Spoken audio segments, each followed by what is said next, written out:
Assalamualaikum warahmatullahi wabarakatuh. Kembali lagi di channel Berita Mistis. Untuk kisah kali ini ada sebuah cerita yang diambil dari KBM dari tulisannya Meira 28. Sebuah kisah yang berjudul Pembalasan Gadis Buruk Rupa. Dan sebelum kita lanjut ke ceritanya, tekan dulu tombol like video ini dan jangan lupa tekan juga tombol subscribe channel ini. Nyalakan juga lonceng notifikasinya agar tidak ketinggalan cerita-cerita lainnya dari channel ini. Dan buat teman-teman yang pengen membaca langsung ceritanya, nanti silahkan saja kunjungi linknya yang nanti akan saya sertakan di kolom deskripsi. Dan seperti apa untuk kisah kali ini, langsung saja kita masuk ke ceritanya.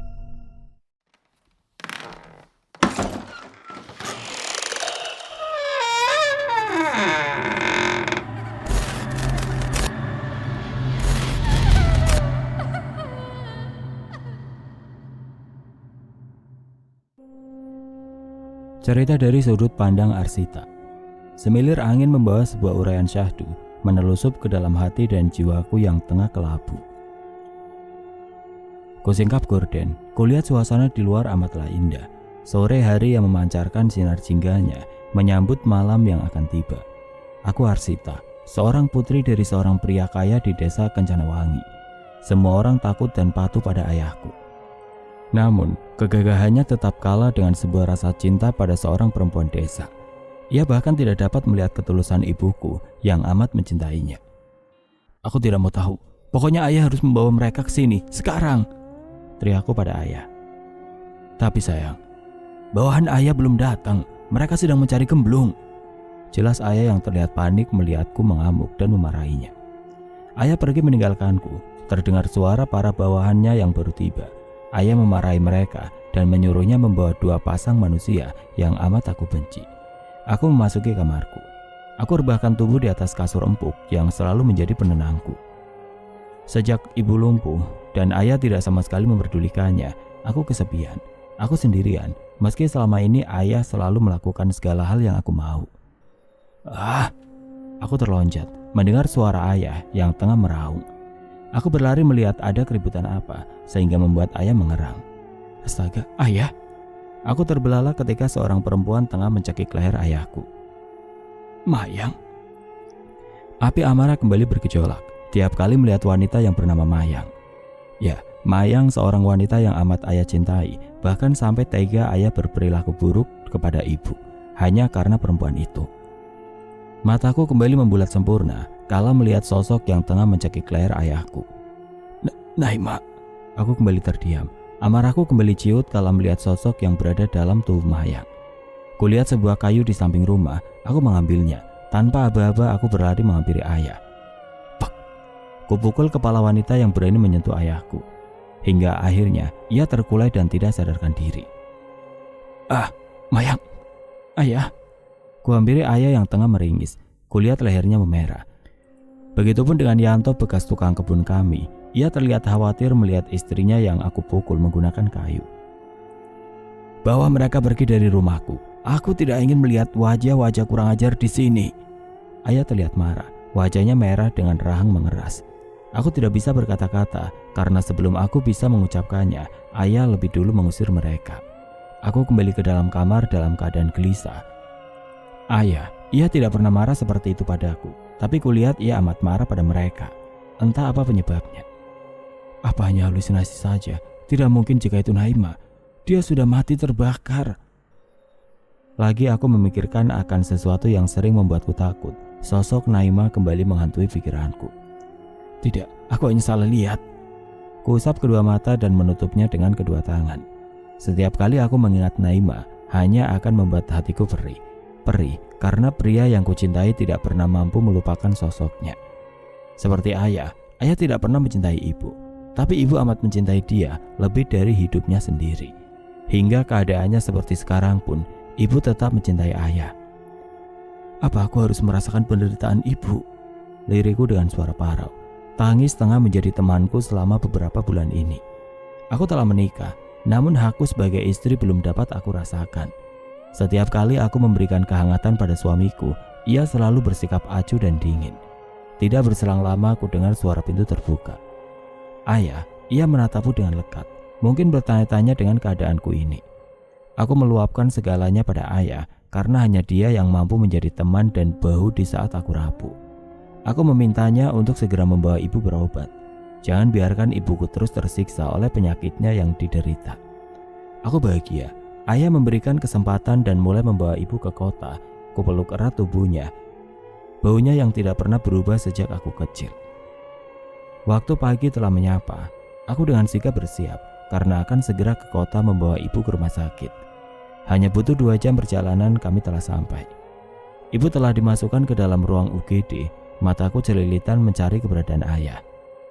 Di mana dia? Aku kembali ke parkiran, mencari-cari ayah yang tidak ikut ke dalam. Kulihat ia tengah meraup wajah dengan kedua tangan. Aku menyapanya. Namun ia terlihat kaget saat melihatku, seakan ia tengah melihat sesuatu. Aku menyapu keadaan, tidak ada siapa-siapa. Lalu sedang apa ayah di sini, seperti orang ketakutan. Ayah tidak terlalu banyak bicara. Ia menarik lenganku dan membawaku ke koridor. Aku mencoba bertanya, namun ia tidak sama sekali mengatakan apa-apa. Kuhela nafas panjang, lalu membuangnya pelan. Aku mencoba mengikuti ayah yang tengah duduk di kursi tunggu. Namun, bukankah ayah sendirian? Langkahku terhenti saat melihat sosok perempuan tengah berdiri di samping ayah. Bukankah itu? Aku kembali menajamkan penglihatanku. Benarkah itu? Maaf. Aku tersentak karena seseorang menabrakku. Iya, nggak apa-apa, hati-hati ya. Kembali kulihat sosok itu sudah tidak ada. Hanya ayah yang tengah duduk sendirian. Kulangkahkan kaki dengan pelan, menenangkan hati dan pikiran yang kacau. Sungguh mataku tidak salah melihat sosok yang kulihat seperti Naima. Permisi, suara suster membuat kami menoleh. Bagaimana dengan ibu saya? Bukan ayah yang bertanya kepada ibu, tapi aku. Kondisinya sudah membaik, kami akan segera memindahkan pasien ke ruang inap. Jelas perawat. Baik, terima kasih. Kulihat ayah hanya diam, sama sekali tidak berniat menanyakan keadaan istrinya. Namun aku tidak bisa berbuat apa-apa, karena yang aku alami pun sama persis. Ayah, ia tidak tersentil sedikit pun perasaannya. Apakah ia tidak sadar apa yang ia lakukan pada ibu? Tengah anaknya rasakan juga. Ayah, kubuka suara untuk menghilangkan kesunyian. Apakah ayah... Maaf, aku terlambat. Kata-kataku menggantung di udara, kala sebuah suara yang tidak asing membuatku berbalik badan. Mas Aryo, kupeluk tubuh kekarnya. Dengan berat ia akan membalas pelukanku. Di hadapan ayah dia tidak akan menolaknya. Bagaimana kabar ibu? Tanyanya dengan melerai tangan yang melingkar di tubuhnya. Seperti itu, dengan mudah ia melerai pelukanku, dengan dalih menanyakan kabar ibu. Dia baik-baik saja mas, sebentar lagi dokter akan membawanya ke ruang inap. Karena ayah tidak akan menjawab apa yang menjadi pertanyaan Mas Aryo. Baguslah. Ayah, apa kau sedang sakit? Tanyanya yang melihat ayah diam 1000 bahasa. Kulihat wajah ayah memang sedikit pucat. Sejak kejadian kemarin ayah sangat berubah drastis. Tidak nak Aryo, saya hanya terlalu lelah saja. Ujar suara seraya mengulas senyum. Aku tahu ayah tengah berbohong. Ayah seperti tengah menyembunyikan sesuatu. Mau aku ambilkan minum mas? Kutawarkan diri untuk membawakan sebuah minuman, meski sebenarnya aku tahu ia tidak akan mau. Boleh. Ia duduk di sebelah ayah dengan raut wajah yang acuh. Aku berjalan mencari di mana kantin atau tempat untuk mengambil air minum. Selama beberapa menit aku mencari-cari, akhirnya kulihat sebuah minuman tertera di depan sebuah koridor kosong. Kuambil 2 gelas air mineral dan kembali berjalan menemui Mas Aryo dan ayah. Kembali langkahku terhenti ketika melihat seorang perempuan tengah berdiri menatap lekat Mas Aryo. Naima, lirikku dengan bibir gemetar. Kulihat wajahnya yang buruk rupa dengan bibirnya yang memucat. Aku terkejut ia menatapku. Wajahnya hancur dengan kulit yang melepuh. Tetesan darah yang kental menetes dari sudut bibirnya yang sobek. Sayang, kenapa? Jangan ganggu aku. Aku masih shock dengan wajah yang kulihat. Aku takut jika dia tengah berada di hadapanku. Arsita, sebuah tangan menyentuh pundakku. Aku semakin gemetar dengan keringat dingin mulai bercucuran. Pergi, jangan ganggu aku. Kamu sudah mati, Naik. Ini ayah dan suami kamu. Aku membuka mata. Terlihat ayah dan Mas Aryo tengah menatapku heran. Ayah, kupeluk ayah dengan berat. Rasa takut masih menggerogoti. Ayah mengelus rambutku dengan lembut. Ia mencoba menenangkanku. Kesekian kalinya aku shock seperti ini karena melihat sosok yang mirip dengan Naima. Apa maksudmu, Tak? Apa maksud dari ucapanmu? Mas Arya menatapku lekat. Ada sebuah pertanyaan di sana. Apa dia tengah menginterogasiku atau dia tengah menertawakanku? Aku tidak tahu. Tatapannya tajam, membuat manikku tidak dapat bertahan lama menatap maniknya. Tadi, aku tidak tahu harus menjawab apa. Jika aku katakan mungkin dia akan tertawa melihatku seperti ini. Apa? Nai, apa maksudmu Naima, Tak? Mas Arya semakin membuatku bergeming. Sudah, mungkin Sita terlalu kelelahan. Sejak semalam ia menemani Ningsi. Ayah menengahi, memberikan sedikit kelegaan di hatiku. Ayo kita duduk di sana, ajak ayah. Ia memapahku ke kursi tunggu. Kulihat Mas Arya masih berdiri mematung di tempatnya. Ia tidak sedikit pun memiliki rasa peduli padaku. Apa yang kamu lihat, sayang?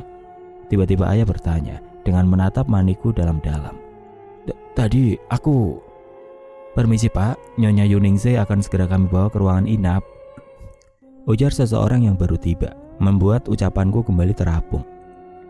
Baiklah, silakan, sahut ayah datar, sama seperti suamiku, tidak sama sekali berempati ketika pasangannya tengah berada di tengah kekalutan. Saat ayah tengah mengobrol dengan suster, tidak terasa Mas Aryo telah duduk kembali di kursi di sampingku. Aku selalu berharap bahwa ia akan berperilaku baik, menjadikanku istri yang berarti dalam hidupnya. Namun semuanya hanya angan. Ia sama sekali tidak melihat kehadiranku. Arsita, ayah mengajakmu ke ruangan ibu.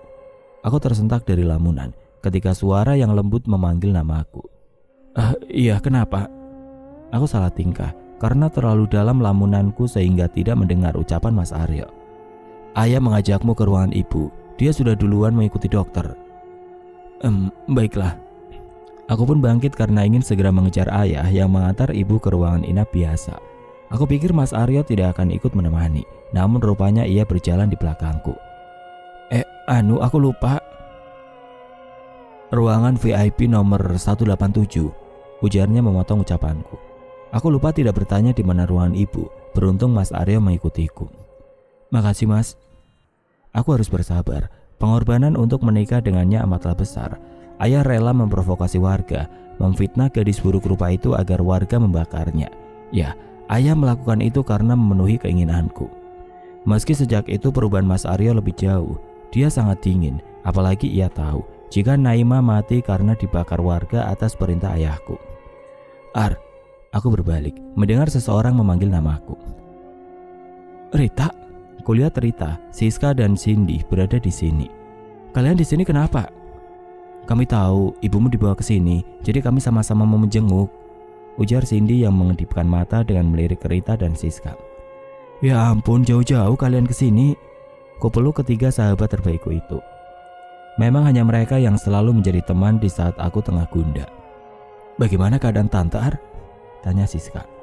Dia sudah membaik, namun harus dirawat di sini beberapa waktu. Baguslah, semoga Tante lekas sembuh. Kami pun duduk sambil bercerita, berbincang sambil menunggu Dokter Farul selesai memeriksa ibu. Meski aku sibuk dengan ketiga sahabatku, mataku tetap sesekali melirik pada Mas Aryo. Ia tengah menatap benda pintarnya tanpa menoleh sedikit pun pandangannya dari sana. Kulihat senyuman tersemat di ujung bibirnya. Apa yang membuatnya tersenyum? Namun di hadapanku ia begitu dingin. Arsita, kembali aku dikejutkan oleh suara rempong Rita. Lu dibawa ngobrol diem aja, kenapa sih? Siska melihat Mas Aryo secara sekilas, lalu kembali menatapku. Gak apa-apa kok. Oh ya, hari ini aku ada acara di dekat sini. Kalian ikut gak? Cindy dengan senang memberitahukan jika dirinya akan ada acara dan mengajak kami semua untuk ikut. Kemana? Ada deh, ikut ya, ikut. Bujuknya dengan memberikan ekspresi yang amat mengesankan. Bagaimana Ar? Tanya Rita. Sejenak aku melihat Mas Aryo. Ia masih sibuk dengan gawainya. Baiklah, aku ikut, ucapku akhirnya. Daripada aku di sini sendirian melihat Mas Aryo yang sibuk sendiri dengan gawainya, lebih baik aku ikut bersama teman-temanku. Aku pun hendak meminta izin pada ayah. Kulihat ayah masih berada di dalam ruangan ibu. Dengan perlahan kubuka pintu ruangan. Kuedarkan pandangan melihat di dalam tengah dalam keadaan sepi. Namun ada suara dokter tengah berbincang. Aku ayunkan kembali kakiku untuk melangkah ke dalam. berusaha berjalan tanpa memberikan suara sedikit pun. Kulihat ada ruangan tertutup kain gorden. Terlihat ayah dan dokter sedang berbicara. Aku pun mendekati mereka. Namun saat aku menyentuh pundak ayah dan melihat dokter, bukan ayah dan dokter yang tengah duduk di sana, melainkan, "Ah, kau melihatku?" "Tidak, jangan ganggu aku, pergi." Aku kembali shock dan terkejut melihat dua makhluk yang amat mengerikan. "Non, ini saya Sukirman." "Ini saya Gemblung, Non." "Dan saya Sukaryo." Suara mereka amat aku kenal. Kembali aku dibuat shock dengan nama-namanya. "Tidak, tolong pergi." Aku melangkahkan kaki ke belakang dengan tangan menutup kedua mata. "Non, temani kami, Non." "Aku tidak mau, aku mohon pergilah." Kaki semakin lemas, tubuh sudah terasa gemetar. Peluh semakin bercucuran, ditemani bulir bening yang jatuh di pipi. Aku ketakutan. Suasana ruangan yang ditempati ibu seakan mencekam. "Tolong, aku mohon pergilah." Aku terus histeris, berharap semua sosok di hadapanku nyah. "Sita, kamu kenapa?" "Aku mohon, pergi, jangan ganggu aku." "Arsita, ini kami, ini aku Cindy." "Cindy?" Kuedarkan pandangan, sosok itu sudah tidak ada. "Cin." Kupeluk Cindy dengan erat, rasa takut dan shock masih amat terasa. "Tenang, ada kami." Mereka semua memelukku, menenangkan aku. Sungguh, aku akan gila jika selalu dihantui rasa bersalah seperti ini terus-menerus. "Ada apa ini?" Suara seseorang terdengar syahdu. Kulihat Mas Aryo bersama ayah tengah menatapku heran. "Kenapa Arsita?" tanya Mas Aryo dengan kening mengernyit. "Nggak tahu, tadi kami dengar dia teriak-teriak. Pas kami lihat, ia tengah histeris sendirian," ujar Siska sambil mengelus pucuk kepalaku. "Lebih baik kalian bawa Arsita ke hotel. Temani dia di sana. Saya sudah menyewa hotel dekat sini," pungkas Mas Aryo sambil memberikan sebuah kunci pada Siska. "Baik, ayo Ar, kamu terlalu kelelahan, harus banyak istirahat." Aku hanya mengangguk. Mungkinkah Mas Aryo memesan hotel untuk kita atau memang untuknya?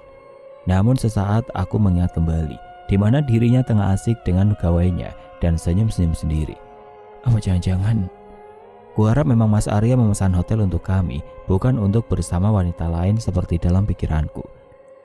Aku bersama ketiga temanku beranjak menuju hotel yang sudah dipesan Mas Aryo. Aku tidak bisa membuang pikiran-pikiran kotor saat mengingat Mas Aryo. Di depanku ia begitu dingin, untuk mendapat senyumnya pun sangat mustahil. Jika bukan seorang wanita, lalu siapa yang akan membuatnya tersenyum seperti itu? Aku tersentak kembali oleh suara yang amat kencang. "Ya ampun Sin, bisa budek kuping gua dengar suara lu," ucapku sambil menonyor kepalanya. "Ya lagian lu, dipanggil diam aja, cerita dong lu kenapa?" Aku menatap mereka bergantian. Dengan penasaran mereka berharap aku menceritakan semuanya pada mereka. Namun aku tidak bisa mengatakan apapun pada mereka, apalagi masalahku dengan Mas Aryo. Dan sekarang masalah yang sedang menimpaku bukan masalah biasa. "Tidak, aku tidak apa-apa, aku hanya kurang istirahat saja." Liriku berusaha membuat mereka percaya. "Terus tadi lo kenapa? Sampai teriak-teriak begitu?" tanya Rita yang semakin mendekatkan wajahnya. "Aku hanya melihat kecoa, iya kecoa. Kalian kan tahu aku takut kecoa." Aku garuk kepala yang terasa tidak gatal. Mereka pasti bertanya-tanya tentang aku yang tiba-tiba histeris. Namun beruntunglah mereka tidak terlalu mempermasalahkan. Terus Aryo gimana? Dia kok kayaknya dingin gitu sama lu?" Aku bergeming, entah harus menjawab jujur atau berbohong. Aku tidak tahu. Yang ada di dalam pikiranku bukan hanya sikap Mas Aryo, namun makhluk-makhluk yang kulihat ikut berada di otakku juga. "Oh ya Ar, katanya Bang Karyo, Bang Herman dan Bang Kirman belum ketemu ya?" tanya Siska dengan tangan sibuk memainkan gawainya. Ucapan Siska mengingatkan aku pada sosok yang tadi kulihat, Kirman, Gemblung dan Karyo. Bang Karyo pun kemarin menghilang tanpa jejak. Apa jangan-jangan mereka mati? Ungkapku dengan manik menatap mereka semua. "What? Mati?" Biasa aja dong tak. Udah jelas mati. Kayak baru denger aja kamu nih, ah?" Siska menonyor kepala Rita yang terkejut mendengar perkataanku. Tapi kenapa lu bisa berpendapat bahwa mereka mati, Ar?" Gua sempat bermimpi didatangi arwah mereka. Bohongku. Seketika hawa ruangan ber-AC kembali berubah. Aku merasa ada sesuatu yang tengah memperhatikan kami semua. Ih, serem banget sih, Ar. Bu jadi merinding disco nih. Cindy mendekatkan tubuhnya. Ia seperti merasakan hal yang berbeda juga. Ah udah, jangan bahas horor. Kita lagi happy karena seminggu ini kita nggak kumpul begini. Giliran kumpul malah bikin parno. Kamu mau parno-parnoan tuh baca novel yang judulnya Beranak Dalam Kubur? Karena kejepit. Penulisnya itu, kalau tidak salah Arumi apa gitu. Aku baca itu sampai merinding bukan main. Lu gimana sih? Katanya jangan bahas parno-parnoan, tapi ini malah bikin bulu halus gue berdiri. Pungkas Siska yang juga semakin mengeratkan badannya. Perasaan kok kita malah kayak ikan bandeng ya, pada berdempetan. Godaku untuk mencairkan suasana yang agak sedikit memanas. Iya, apaan nih? Rita dan Cindy pun kembali merenggangkan badan dan hingga akhirnya kami istirahat sejenak. Malam semakin menunjukkan sinar bulan yang terang dengan langit yang berbintang menghiasi kegelapan di desa Kencanawangi. Seperti biasa Yanto tengah menemani Mayang dengan senda dan gurauan, menghias malam dengan segala kerinduan yang selama beberapa tahun ini hilang. Tetaplah seperti ini, Bu. Bapak tidak suka melihat kamu menangis. Yanto membelai wajah Mayang dengan penuh cinta. Ya, Yanto memuja sang istri. Andai mereka tidak mengambil satu-satunya kebahagiaan kita, Ibu tidak akan seperti ini, Pak. Tidak perlu khawatir, mereka akan mendapat balasan setimpal. Lihat beberapa orang yang telah Naima ambil nyawanya, ucap Yanto dengan penuh kepuasan. Benarkah mereka mati, Pak? Mayang penasaran dengan jawaban atas pertanyaannya. Iya. Siapa yang membunuh mereka? Anak kita atau...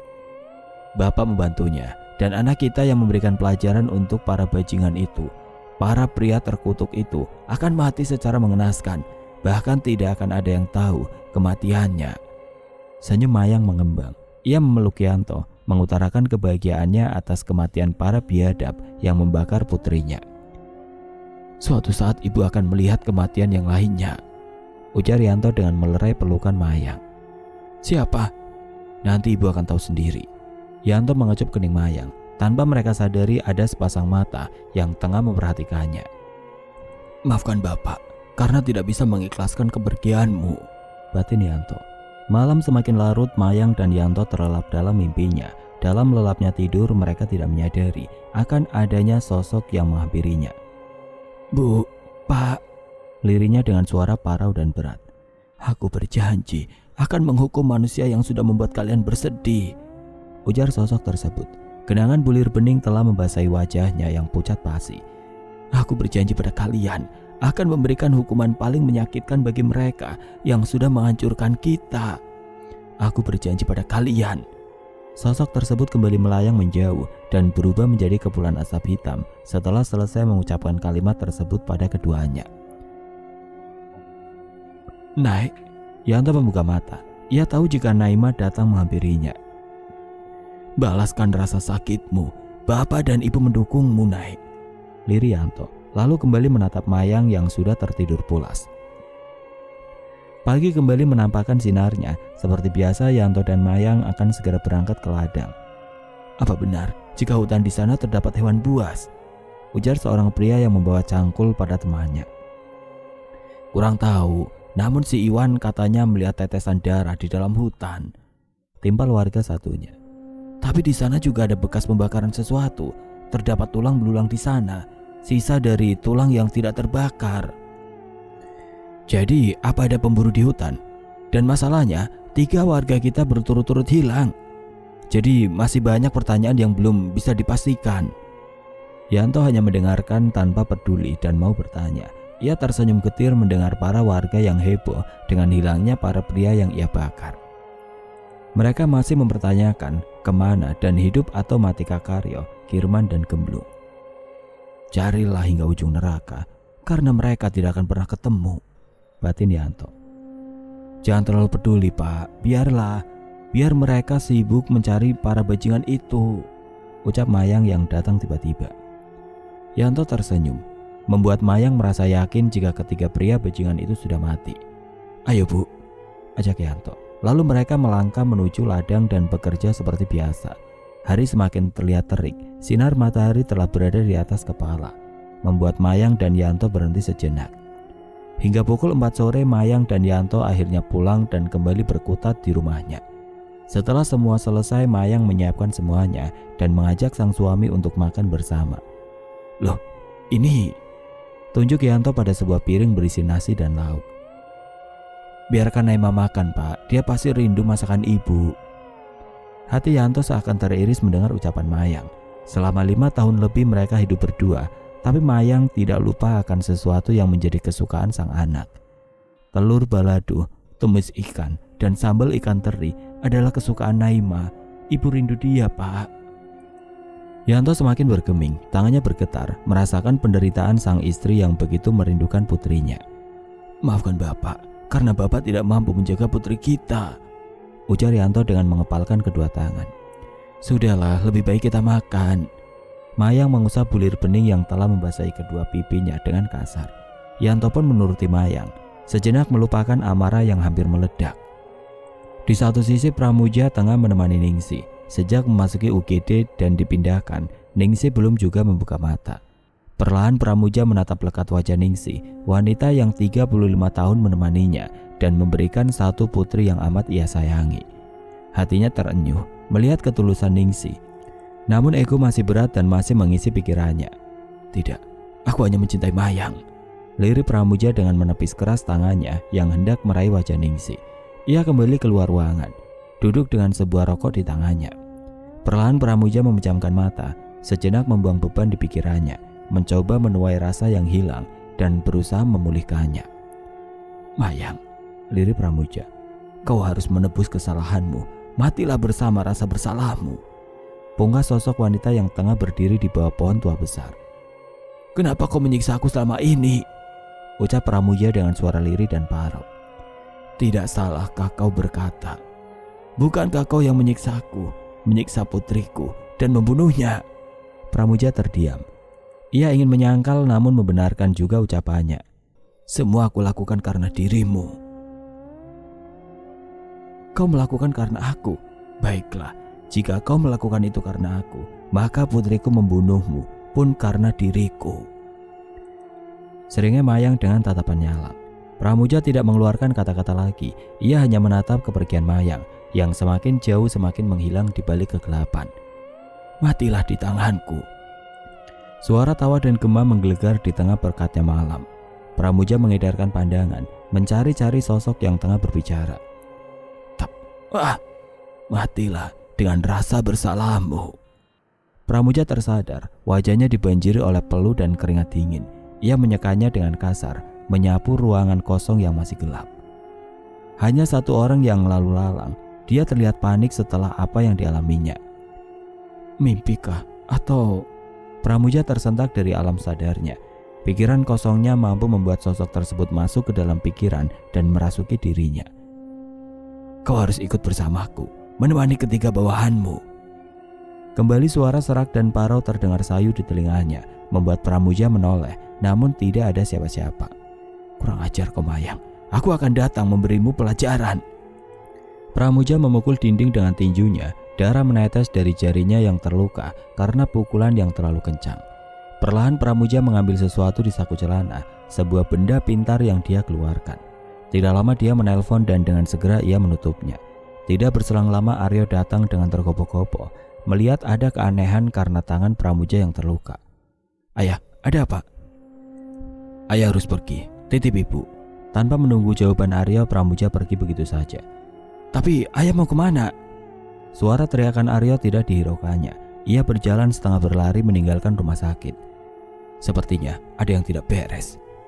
Pramuja menaiki mobilnya, menyuruh Pian menunggu dan menemani Aryo. Ia menyetir dengan segala emosi yang memenuhi pikirannya, melajukan mobil dengan kecepatan tinggi. Pikirannya hanya ingin segera pulang dan menemui Mayang, meminta penjelasan atas apa yang dialaminya beberapa waktu ini. Begitupun Arsita. Pramuja tahu jika Arsita tengah mengalami mental yang kurang baik. Pramuja menekan pedal rem dengan kuat karena bayangan seseorang yang tengah melintas. Dilihatnya di depan sana tidak ada apa-apa. Ia tahu jika sesuatu yang baru saja dilihatnya pasti makhluk yang sama. Aku tidak takut denganmu, setan. Pramuja kembali menekan gas dan semakin mengencangkan kendaraannya. Dia tidak menghiraukan sebuah suara tawa dan cekikikan yang terus mengganggu perjalanannya. Amarah telah membuncah dan emosinya telah di ujung kepalanya. Ia tidak peduli dengan apapun yang menghadangnya. Tujuan utamanya hanya menemui Mayang dan Yanto. Sebuah kapak telah disediakannya, disimpannya di sisi samping tempat duduknya. Entah dia akan melakukan apa sehingga membawa benda tajam. Perjalanan 2 jam ia tempuh dengan begitu cepat. Ia turun dari mobil dan mengambil kapak di sampingnya. Berjalan dengan kapak di tangan, sebelah tangannya mengepal. Mayang, Yanto. Dengan kapak ia pukul-pukulkan sehingga membuat dipan yang biasa digunakan untuk menerima tamu hancur karena benda tajamnya. Mayang, berhenti. Gerakan tangan Pramuja terhenti ketika melihat Yanto berdiri di ambang pintu. Dengan Mayang di sampingnya, dengan tatapan tajam, Pramuja mengacungkan kapak dan menantang Yanto. Kau apakan keluargaku? Apa yang kalian lakukan sehingga gadis buruk rupa itu menghantuiku? Lantangnya dengan wajah merah dan rahang yang mengeras. Gemertuk gigi terdengar. Yanto tengah menahan emosinya. Ia tidak mau gegabah dalam melakukan sesuatu. Yanto tidak mau pembalasannya gagal. Apa? Kau merasa terganggu oleh arwah putriku? Tidak masuk akal. Seorang pembunuh memiliki rasa takut. Timpal Yanto dengan senyum mengejek. Kurang ajar. Kau harus mati. Pramuja kembali mengayunkan kapaknya pada Yanto. Pak, awas. Mayang berusaha menarik Yanto. Dasar pria gila, pergi dari rumahku, usir Mayang, membuat amarah Pramuja semakin memuncak. Ya, aku gila karena kamu Mayang, hardik Pramuja dengan menunjuk wajah Mayang dengan kapak. Belum puaskah kau? Belum puaskah dengan kau membakar putriku? Ujar Mayang dengan tatapan tajam dan nyalang. Apa yang kau inginkan? Kematian.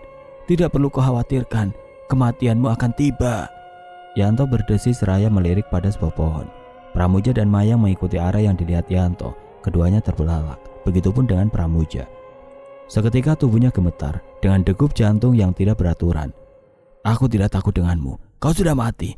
Biarkan aku membunuhmu untuk kedua kalinya. Pramuja mengacungkan kapak dan mendekati sosok berkain merah. Sebuah kapak mengapung hendak mengenai sosok berkain merah yang tertutupi seluruh wajahnya. Slep. Kapak mengenai kepalanya dan tertancap. Darah yang kental dan pekat mengucur dari bekas lukanya. Yanto dan Mayang terkejut melihat kapak yang menembus kepala sang putri. Namun tiba-tiba tangannya meraih kapak tersebut, membuat ketiganya terbelalak. Kau tidak bisa membunuhku, liriknya dengan menatap lekat manik Pramuja. Pramuja menelan saliva, matanya seakan keluar dari tempatnya melihat sosok di hadapannya. Tidak mungkin. Pramuja menggeleng-gelengkan kepala, tidak percaya dengan sosok di hadapannya. Naima dengan wajah aslinya, wajah yang sering warga pakai untuk menghinanya, wajah buruk rupa. Pramuja merasa tidak percaya dengan apa yang dilihatnya, namun itulah kenyataan. Tercium bau amis dan anyir darah disertai bau busuk yang menyengat, membuat Pramuja kembali menelan ludah. Kau harus mati. Naima melayangkan kapak tepat mengenai kakinya. Kaki kiri Pramuja putus, darahnya mengalir deras, membuatnya tidak bisa berkutik sedikit pun. Lakukan yang ingin kamu lakukan, Nai. Berikan dia pelajaran yang baik, ucap Mayang datar, membuat Pramuja gemetar hebat. Mana kesombonganmu, Pramuja? Naima menatap nyalang pada Pramuja yang terus memegangi kakinya yang buntung. Kau iblis, desis Pramuja. Kau yang menjadikanku iblis. Naima kembali melayangkan kapaknya dan mengenai wajahnya. Pramuja kesakitan, kaki kirinya buntung ditambah wajah sebelahnya yang kembali disayat oleh kapak, membuatnya mengerang. Jangan bunuh aku, lirik Pramuja dengan memelas. Kelopaknya mengenang sebuah anak sungai. Apa? Jangan membunuhmu? Apa aku tidak salah dengar? Kau memfitnahku, kau yang meminta warga membakarku. Apa semudah itu kau bilang? Jangan bunuh aku. Tenang saja, aku tidak akan secepat itu membunuhmu. Aku ingin melihat penderitaanmu seperti yang dirasakan oleh orang tuaku. Naima lagi melayangkan kapaknya tepat mengenai tangan kanannya. Pramuja semakin meringis. Ia merasa kematian sudah mendekatinya. Namun Naima dan orang tuanya tidak menginginkan kematiannya begitu cepat.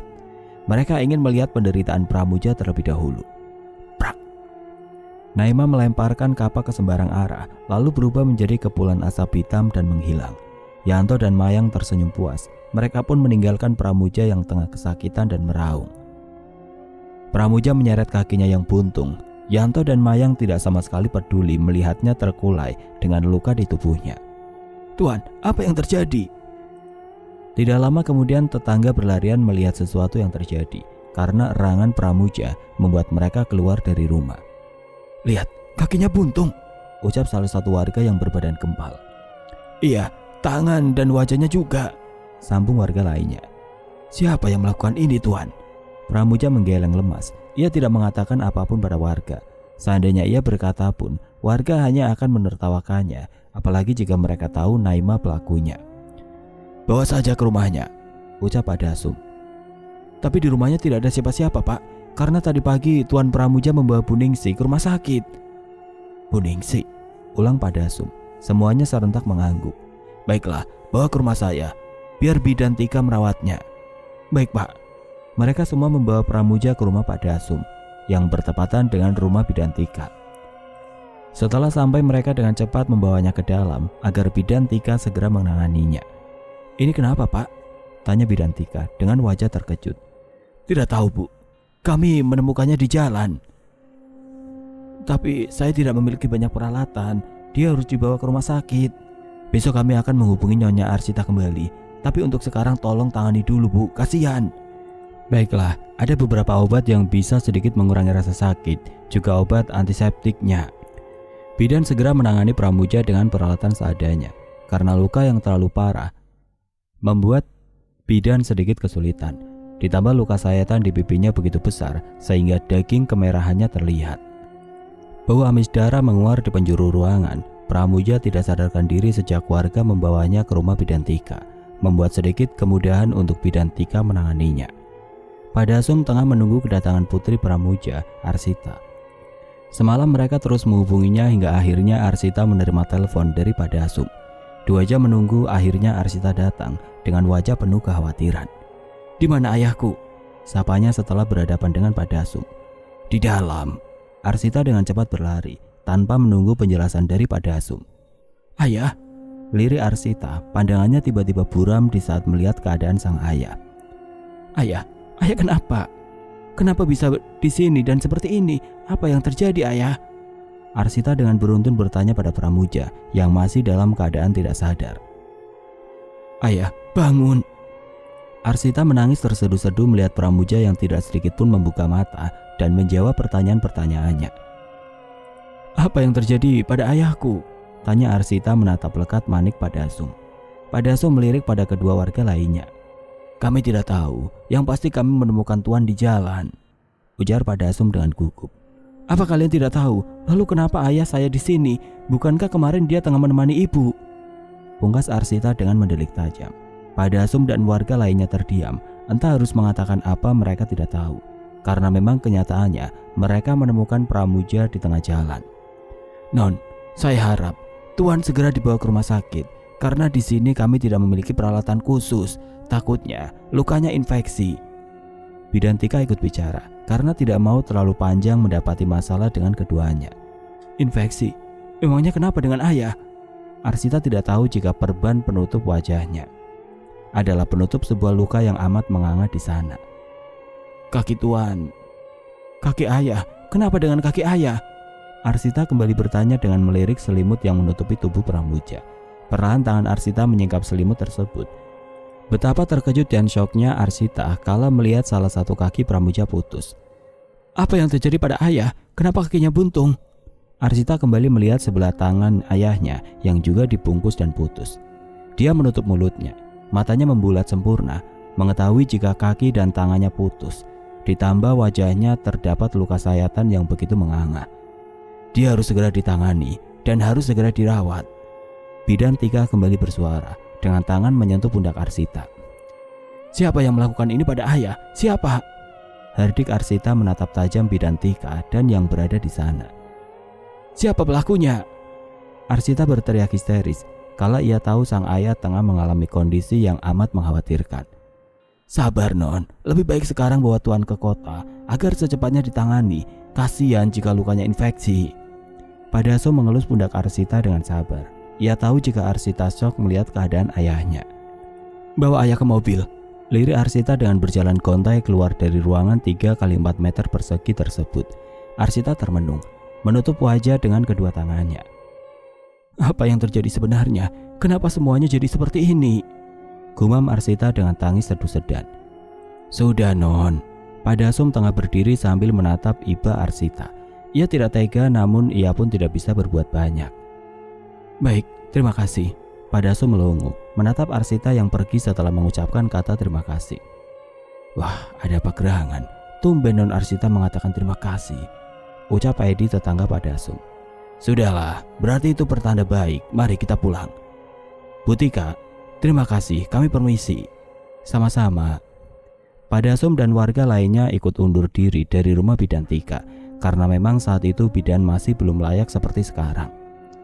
Sehingga hanya penyakit biasa yang dapat mereka tangani, dan jika terdapat sakit yang sedikit parah, Bidan Tika akan merujuk pasiennya ke kota, ke rumah sakit yang sudah dipenuhi fasilitasnya.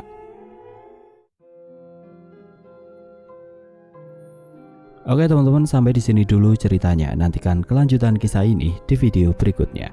Agar tidak ketinggalan, klik tombol subscribe channel ini dan nyalakan lonceng notifikasinya. Wassalamualaikum warahmatullahi wabarakatuh.